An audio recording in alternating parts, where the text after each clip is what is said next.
이러한 그 페이스북을 비롯한 SNS가 이제 정치와 선거에서 특히 이 사회적으로는 시민운동과 또 뭐 중동과 같은 지역에서는 아랍의 봄을 가져왔듯이 시민혁명까지 이르지 않습니까?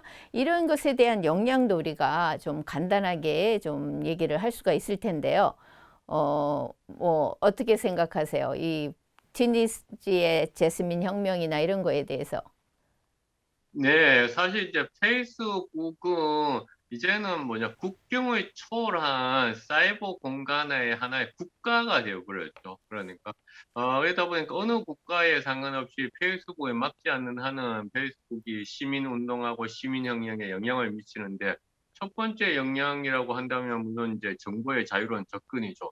이 티니지의 제스민 혁명이라고 하는 것도 어떤 정보의 자유로운 접근이 이런 장기 독재 정권에 대항할 것으로 하는 힘으로서 작동을 했고요. 이집트의 어떤 행동도 또한 그러니까 페이스북을 통해 가지고 시민 운동으로서 연결되어 있었고, 특히나 이제 페이스북을 사용하는 연령층이 이제 젊은 층이 이제 초반에는 많았기 때문에 이러한 청년층들을 중심으로 하는 소셜 미디어의 이용이 결국 참여를 가져왔다라고 볼 수가 있는 거예요.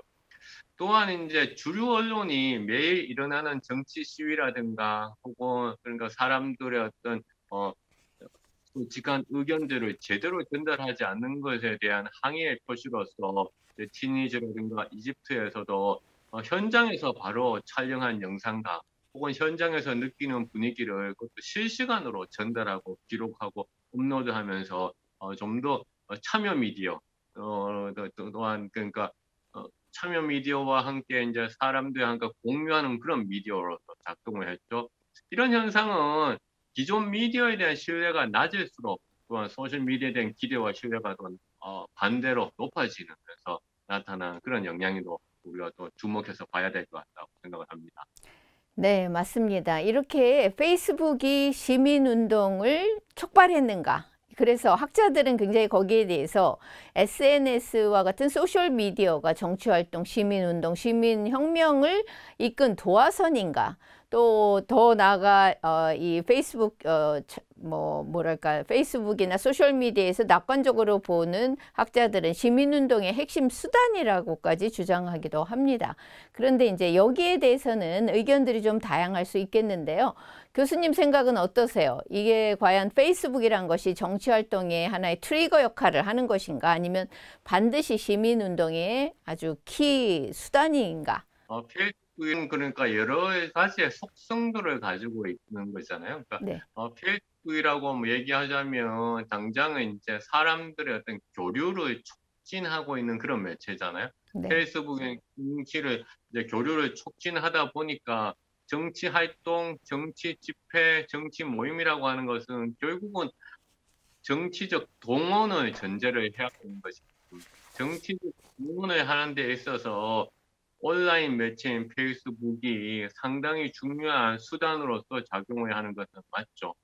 이렇게 사람들은 이제 그 정치적으로 동원하는데 큰 채널이 되다 보니 이러한 채널이 또한 도화선으로서 다시 말해서 원인으로서 작동을 한 경우들도 있죠. 반드시 뭐 모든 국가에서 모든 또한 이슈에서 페이스북이 정치 활동의 도화선이 된 것은 아니지만은 여기에서 분명한 것은 페이스북이 정치 활동과 정치적 이슈를 공유하는 데서 핵심적인 미디어, 핵심적인 커뮤니케이션 수단이 되면서 정보를 투명화시키고 또한 사람들이 정보에 대해서 접근을 가능하게 하면서 이런 정치 활동을 더 일으켰다라는 것은 분명한 거죠.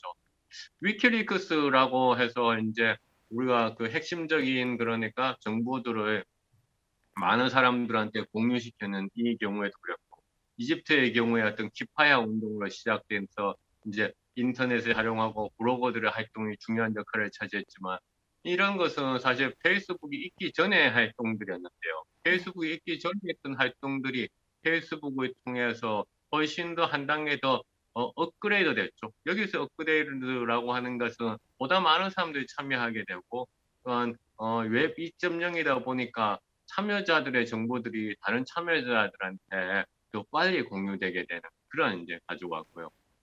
또 하나의 큰 특징이라고 한다면 페이스북과 같은 SNS가 블로그라든가 웹 1.0과 다른 점은 해시태그라고 할 수 있는 거죠.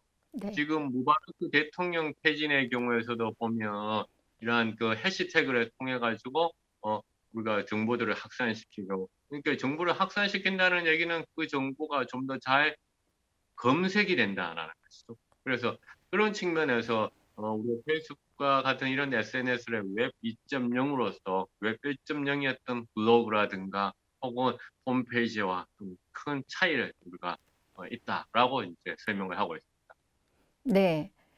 사실 웹 2.0의 소셜미디어, 대표적인 페이스북, 트위터와 같은 미디어들로 인해서 사실 이 정치 정보가, 특히 시위 정보들이 이 시위 정보를 올리고, 그러니까 참여하고 공유하고 확산시키는 굉장히 큰 역할을 시민혁명에서 페이스북이 한 것은 맞습니다. 저 역시 이제 2012년에 꽤 벌써 거의 한 10여 년 전에 이런 연구를 한 적이 있는데요.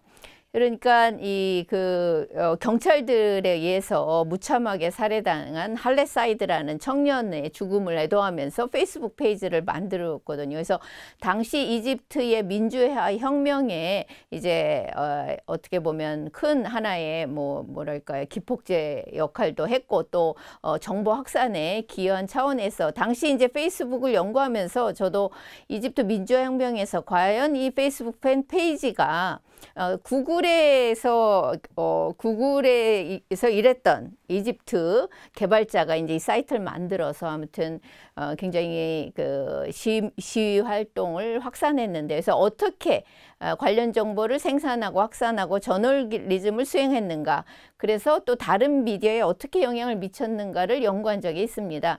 그래서 이제 지금 보시는 바가 이제 당시 제가 발표한 논문의 이제 그 사례들인데요.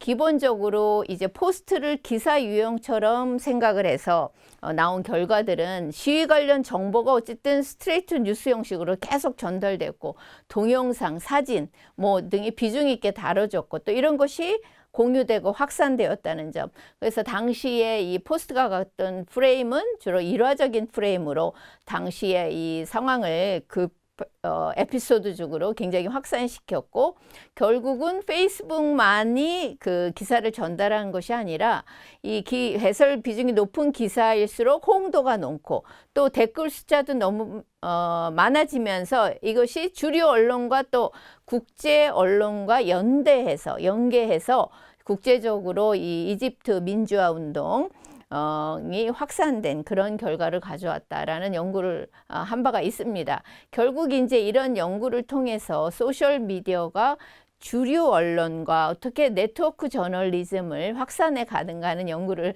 한 적이 있는데요. 우리 이 강의를 듣는 학생들은 박 교수님 논문, 또 제 논문을 자세히 참고하시면 연구 방법, 또 연구 결과 분석에 대해서 더 자세히 아실 수 있을 겁니다.